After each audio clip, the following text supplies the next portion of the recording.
Welcome back. Just a few minutes ago, we were watching a documentary about this wonderful queen of Egypt, Queen Hatshepsut. Hatshepsut was of the first queens to have these expeditions and these exchanging of visits between Egypt and Punt. Punt, it's now Somalia.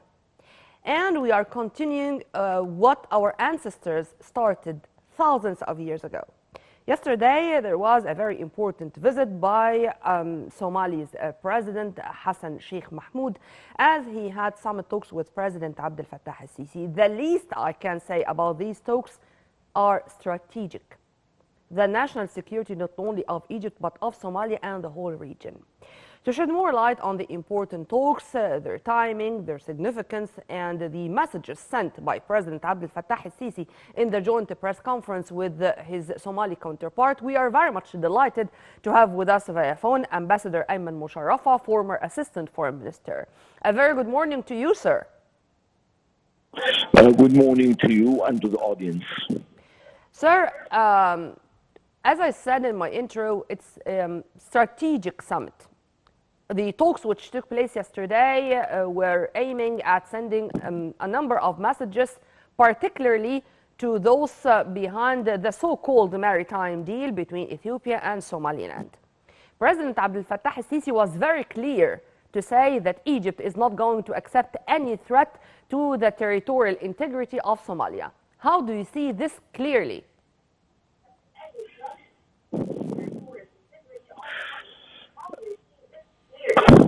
Yes, the president was very clear about this issue.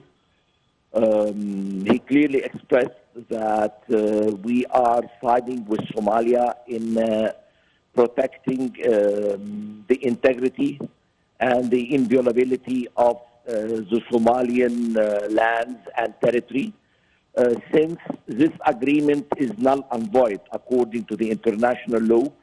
The agreement between the Ethiopian government and Somaliland, which is a body which is not recognized by anybody. So this agreement to lease the Barbara port is not legal and at all times.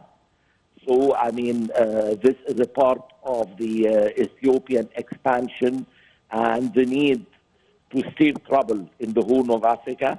So Egypt is very clear, and the Egyptian foreign policy is very clear, to stand up with Somalia like always we stood out with Somalia since the independence of Somalia in 1960.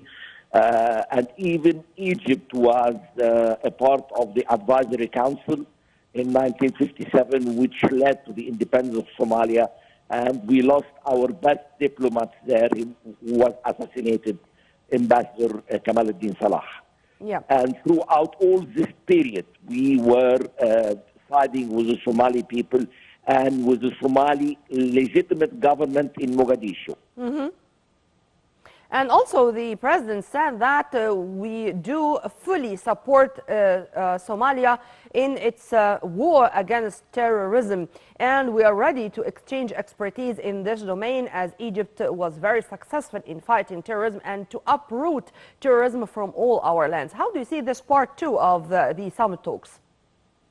Actually, it's not the first time that we address this issue. Egypt always had this technical cooperation, security cooperation, even cultural cooperation with Somalia since the independence of Somalia.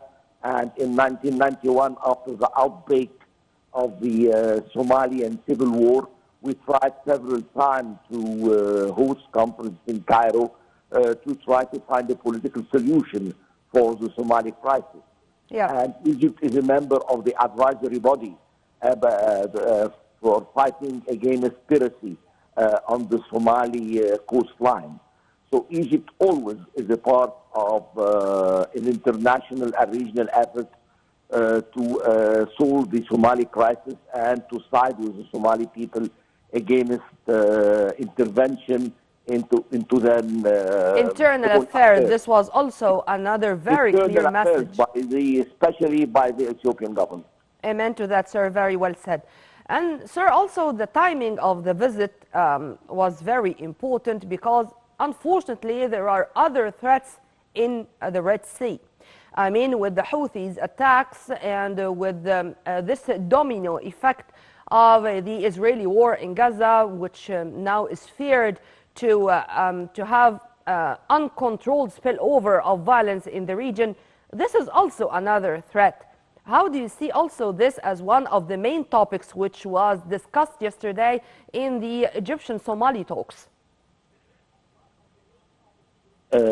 Actually, this presumed agreement between the Ethiopian government and what's so-called Somaliland would lease Barbara Port, which is at the entrance of the Bab el-Mandab and very close to Djibouti Port, would add another factor of instability and the rising of terror in the Horn of Africa. So it is very, very important that we deal with this problem. And the international community, like the IGAD, like the EU, and even the Big Five in Security Council didn't recognize this deal, because this deal would put more pressure and put more unrest in the Horn of Africa, which is already a very lethal area, and it threatens an area which is very important. Through Bab el-Mandab, 15% of the international trade is passing, 7 million barrels of oil a day.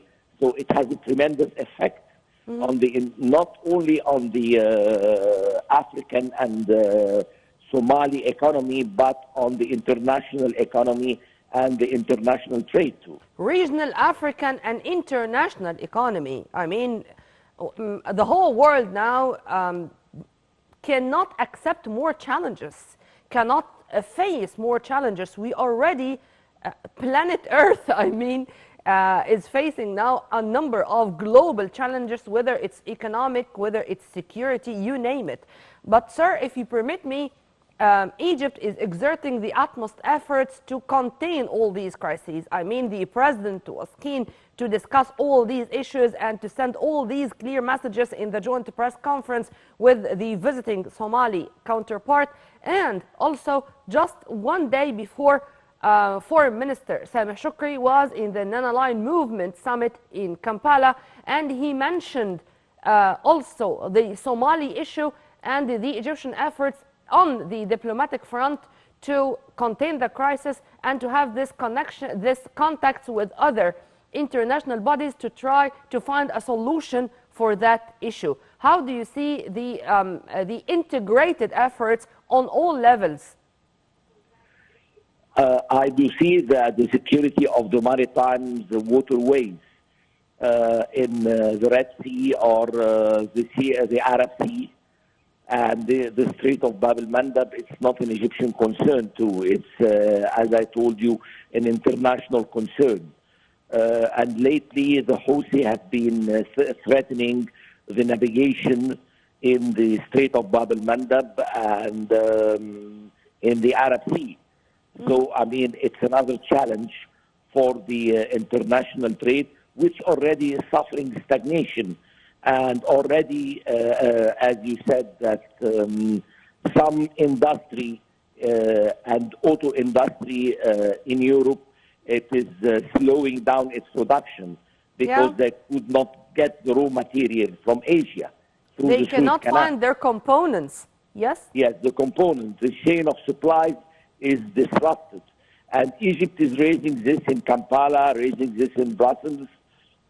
In every international forum, we are raising a red flag for the consequences and the repercussion of such a crisis in the Horn of Africa and the free navigation in the Strait of Bab el-Mandab.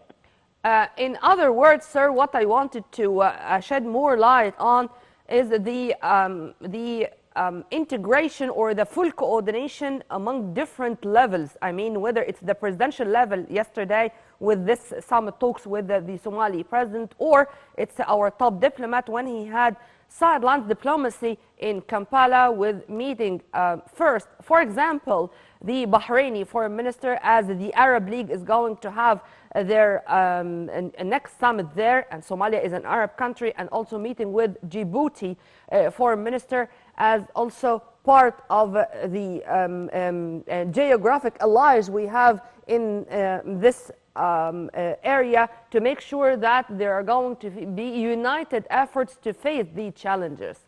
This is what I wanted to shed light more, if you permit me, if you agree with me on that. Of course, I agree with you. Somalia is a member of the Arab League, member of the African Union, member of any regional organization, and any threat Somalia would face, it will be a threat for the Egyptian national security and a threat for the Arab national security, as the president spelled it out, that we will not permit Somalia to be intimidated or threatened. Mm-hmm. And we'll stand up by our Somali brother by all means. Mm-hmm. So, I mean, the security of the maritime and the routes, it's a prime importance and very high on the Egyptian agenda. Amen. It's a part of our national security. Mm-hmm. That the president raised a red flag against it, and very clearly and very explicitly. Amen. Sir, also, UN Secretary General Antonio Guterres had his say, and he said that these disputes, these crises, if I may call it this way, should be solved via dialogue. How do you see the word, meaning that this is what the UN can offer, or this is a call for all the parties to return back to the negotiating table and to try to find solutions without any interference into the internal affairs of each country? You know, actually what is happening by the hosts is a kind of repercussion of the Gaza war and what is happening in South Lebanon, what is happening in areas in the Middle East. There is a heightened tension around us. We are, Egypt, unfortunately, we are living in an arc of crisis. Southward, eastward, I mean, in our south border. So, I mean, it's a challenge. We should face it politically. And I do agree with Gutierrez that we should solve the issue by diplomatic means and the continued negotiation. But we should find a point to start. Mm-hmm. Up till now, there is no point to start and to build on it a kind of negotiation which would lead to decreasing of tension in the area, which could lead to, I mean, severe repercussions for all the Arab countries and all the regional countries. Also, another point which was discussed in the summit is to enhance cooperation in various domains. I mean, of course, the security issue and the call or the stance of Egypt, which was renewed yesterday, that we are going to be in support of Somalia against any intervention in its internal affairs or threat against its national security.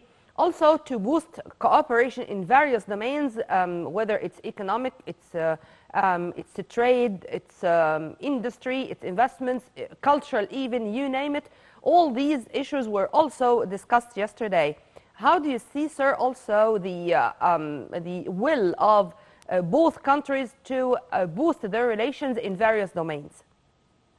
Actually, the real problem in Somalia lies that Somalia is a very rich country, and it has a long coastal line of 3,000 kilometers.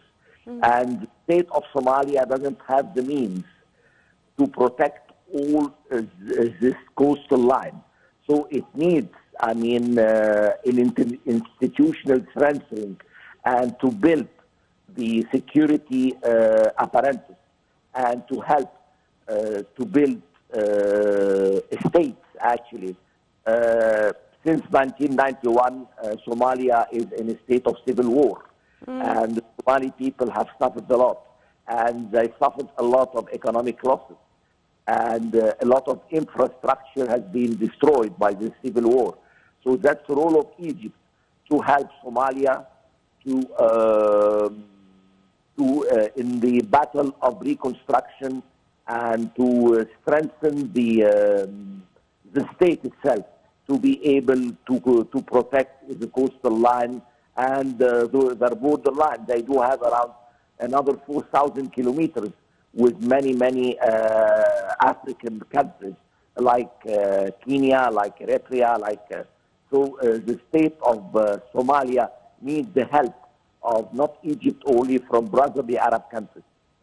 And sir, we do not, beg your pardon, we do not need to prove that we are always in support of our African allies, our African brothers, to develop their countries. I mean, just if I mention just Julius Nyerere Dam in Tanzania and how it is built by Egyptian hands, because we are working for the best interest of our African allies, this is a way to say in deeds, not in words, that we are going all the time to be behind any developmental projects in Africa and here in Somalia as an example. If you want to elaborate on that too. Yes, of course. As I told you, the Egyptian-Somali cooperation is not new. It's a long-term cooperation and association culturally. For instance, we had many Azhar scholars from Somalia coming to Egypt for scholarship. And in a period of time, we had a lot of Egyptian experts in Somalia, which have being thwarted by the civil war in 1991. But actually, we will, after this visit, I think we will have a restart for this cooperation to be reinforced for the best interest and the formula of a win-win situation for Egypt and for Somalia. In all fields. I mean, even the trade balance between Egypt and Somalia is less than 100 million. So we have a lot of opportunities in investment, in fishery, in agriculture, and Somalia is a very good. It will be a very good market for Egyptian products, and in the same time, we could import from Somalia a lot of products like meat, and other products. So, I mean, I hope that this visit will give a fresh start for a new cooperation, which will include the private sector and the public sector to fly with the Egyptian-Somali cooperation in all fields. Well, Ambassador Ayman Mousharafa, former Assistant Foreign Minister, thank you very much for your input, sir, and have a very good day. Well, right after the short break, we are going to return back with more, so stay tuned.